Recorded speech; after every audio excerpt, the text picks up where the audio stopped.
जय श्री कृष्ण। राधे राधे। मार्गशीर्ष माह कथा अध्याय आप सबके बीच लेकर उपस्थित हो गए हैं। तपस्या करना, पूजा करना भगवान की एक तपस्या होती है। भगवान सिर्फ यह देखना चाहते हैं कि आप उनके प्रति कितने उत्सुक हैं और कितने कष्ट सह सकते हैं। भगवान को प्रसन्न नहीं होते हैं, बल्कि उन्हें संतुष्टि होती है। यह भक्त वास्तव में दिल से सिर्फ मुझे चाहता है और इसलिए स्वैच्छिक रूप से वह इस मार्गशीर्ष माह में कुछ विशेष तपस्या, कठोर साधना करते हैं और भगवान को प्रसन्न करने के लिए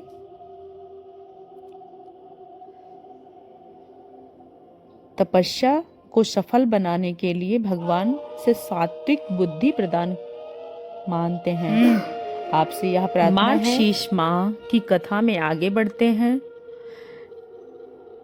जब नारद मुनि ने मार्गशीर्ष माह का कथा आरंभ करते हैं तो वृंदावन की स्थापना के विषय में सुना था। उनके मन में एक जिज्ञासा हुई कि मुनि ऋषि नारायण से पूछा, भगवान भारतवर्ष में इस कानन यानी वन का नाम वृंदावन क्यों पड़ा? इसकी उत्पत्ति कैसे हुई? कृपा कर मुझे इस विषय में बताइए। नारद जी के प्रश्न सुनकर भगवान नारायण ने कहा, हे नारद, सबसे पहले सतयुग की बात है। उस समय राजा केदार सातों द्वीपों के महारानी अधिपति राजा थे। वह सदैव सत्य और धर्म के पारण थे। अपनी स्त्री और पुत्र पौत्रों के साथ वह आनंद अत्यंत धार्मिक थे और अपनी प्रज्ञा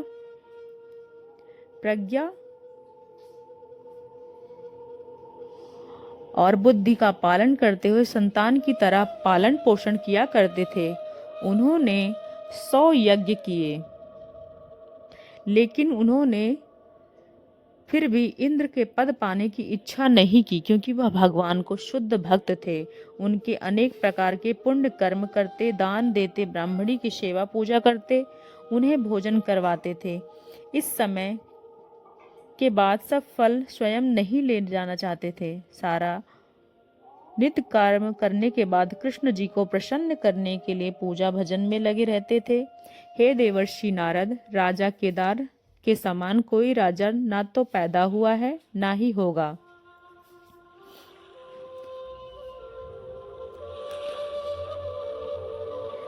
उनकी एक सुंदर त्रिभुवन मोहिनी पत्नी और राज की रक्षा का भार अपने पुत्रों पर रख दिया और फिर जगीशय मुनि उपदेश तपस्या के लिए वन में प्रस्थान कर गए।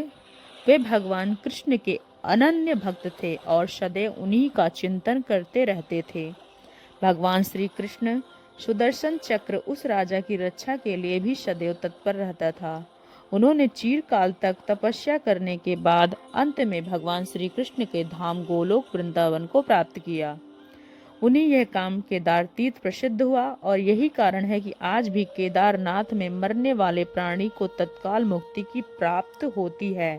ऐसे महान राजा की एक कन्या थी जिसका नाम वृंदा था और वह स्वयं लक्ष्मी देवी का अंश थी।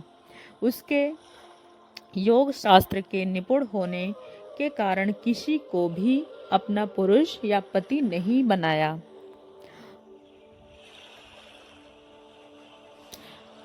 महान ऋषि दुर्वासा ने उस परम दुर्लभ श्री हरि का मंत्र दिया था। वह अपना घर का कार्य तपस्या के बाद वन में चली गई। उसने 100 वर्षों तक निर्जल वन में तपस्या की और उसके बाद उनके सामने भक्त वत्सल भगवान श्री कृष्ण प्रकट हुए और भगवान श्री कृष्ण प्रसन्न मुख से उसे कहा, हे देवी, तुम्हारी तपस्या से अत्यंत प्रसन्न हूँ, मांगो जो मांगना चाहती हो। उस समय अत्यंत सुंदर विग्रह वाले राधिका कांत भगवान को देखकर वृंदा तुरंत बोल उठी, हे प्रभो, आप ही मेरे पति बन जाइए। और भगवान ने कहा, तथास्तु। यह कहकर भगवान ने उसकी प्रार्थना स्वीकार कर ली और भगवान श्री कृष्ण के साथ वृंदा भी गोलोक को चली गई और श्री राधिका के समान ही श्रेष्ठ सौभाग्यशालिनी गोपी बनी। वृंदा ने जिस स्थान पर तप किया था उस स्थान पर वृंदावन हुआ। वृंदा ने जहाँ क्रीड़ा की इसलिए वह स्थान वृंदावन कहलाया। देवर्षि नारद अब वृंदावन से जुड़ा हुआ एक और पौराणिक इतिहास सुनिए जो आप लोगों ने शायद ही सुना होगा। इस कानन का नाम वृंदावन पड़ा। एक समय राजा कुशवज की 2 कन्याएं थी जो दोनों ही कन्याएं धर्मशास्त्र के ज्ञान में निपुण थी और उनके नाम से तुलसी, देववती भौतिक और सभी कार्यों में एक दोनों बहनें विरुक्त थीं। उसने कोई रस नहीं था। उसमें देववती तपस्या करने में पुरुष नारायण को प्राप्त किया। उस जनक की कन्या सीता के नाम से सर्वत्र विख्यात हुई और तुलसी ने तपस्या करके श्री हरि को पति के रूप में प्राप्त करने की इच्छा की, लेकिन देवदत्त दुर्वासा मुनि ने श्राप में उस शंखचूर्ण की पत्नी बनना पड़ा। परम मनोहर भगवान नारायण उसके प्राण वल्लभ पति के रूप में उसे प्राप्त हुए। पति के रूप में प्राप्त होने के बाद श्री हरि को श्राप देवेश्वरी तुलसी वृक्ष के रूप में प्रकट हुई और तुलसी श्राप से भगवान श्री हरि शालिग्राम शिला बन गए और तभी से भगवान श्री हरि के वक्ष स्थल पर उस तुलसी पत्र का अवस्था सुंदरी तुलसी निरंतर निवास करती रही। उस समय तुलसी ने भी इसी स्थान पर तपस्या की थी, इसलिए उसे मनीषी पुरुष वृंदावन कहा। तुलसी और वृंदा समानार्थी हैं। आपसे दूसरा एक उत्कृष्ट हेतु बता रहा हूँ जिसे भारतवर्ष में यह पुण्य क्षेत्र के नाम से वृंदा नामक धारणी राधिका, उसका यह रमणी क्रीड़ावन, इसलिए इस समय वृंदावन कहा गया। पूर्व काल में श्री कृष्ण ने राधा के प्रति गोलोक में वृंदा का निर्माण किया था और उसके बाद उनकी क्रीड़ा के लिए प्रकट हुआ वन प्राचीन नाम से वृंदावन कहलाने लगा। ऋषि नारायण ने वृंदावन की संपूर्ण इतिहास उजागर किया और तत्पश्चात नारद मुनि ने कहा, जगत गुरु श्री राधिका के 16 नाम कौन कौन से हैं? उन्हें सुनने के लिए मेरे मन में उत्कंठा है। मैंने सामवेद में वर्णित श्री राधा रानी के 76 नाम सुने हैं, लेकिन इस समय आपके मुख से उनके विशेष 16 नामों को सुनना चाहता हूँ। हे प्रभु, क्या आप 16 नाम सहस्त्र नामों का अंतर्गत ही हैं, फिर उसे भिन्न है? कृपया आप उन पुण्य स्वरूपा नामों का उच्चारण कीजिए, उनका वर्णन सुनाइए। उनकी उत्पत्ति कैसे हुई? हे प्रभु, जगत जननी माता श्री राधा के उन सर्व दुर्लभ पावन नामों में सुनना चाहता हूँ। यह सुनकर श्री नारायण ऋषि ने कहा, हे देवर्षि सुनिए। राधा रासेश्वरी, रासायवनी, रसिकेश्वरी, कृष्ण प्राणधिका, कृष्ण प्रिया, कृष्ण स्वरूपिणी, कृष्ण वामांग, शुंभता, परमानंद रूपिणी, कृष्णा वृंदावनी, वृंदावन विंदोहनी, चंद्रावली, चंद्रकांता, शरद चंद्र प्रभानना। यह सारभूत 16 नाम सहस्त्र नामों में से अंतर्गत आते हैं। राधा शब्द धा और अर्थ समृद्धि यानी दयावाचक है, जो समय स्वयं मोक्ष प्राप्त करने वाला है। राधा रानी रासेश्वरी, यह पत्नी, इसलिए उसका नाम रासेश्वरी हुआ। उसका रास मंडल में निवास स्थान रहता है, इसलिए उन्हें रासवासिनी भी कहा जाता है। देवियों में परमेश्वरी है, इसलिए वह महान विद्वान है। उन्हें ऋषिकेश्वरी तथा कहते हैं। परम भगवान श्री कृष्ण ने उनके प्राणों से अधिक प्रिय हैं, इसलिए साक्षात श्री कृष्ण उन्हें प्राण राधिका भी कहते हैं। कृष्ण के आधे वामांग में, इसलिए कृष्ण उन्हें कृष्ण वामांग शबूता कहा गया है। राधिका स्वयं परम आनंद की मूर्तिमान राशि है, इसलिए श्रुतियों में उन्हें परमानंद रूपिणी कहा गया है।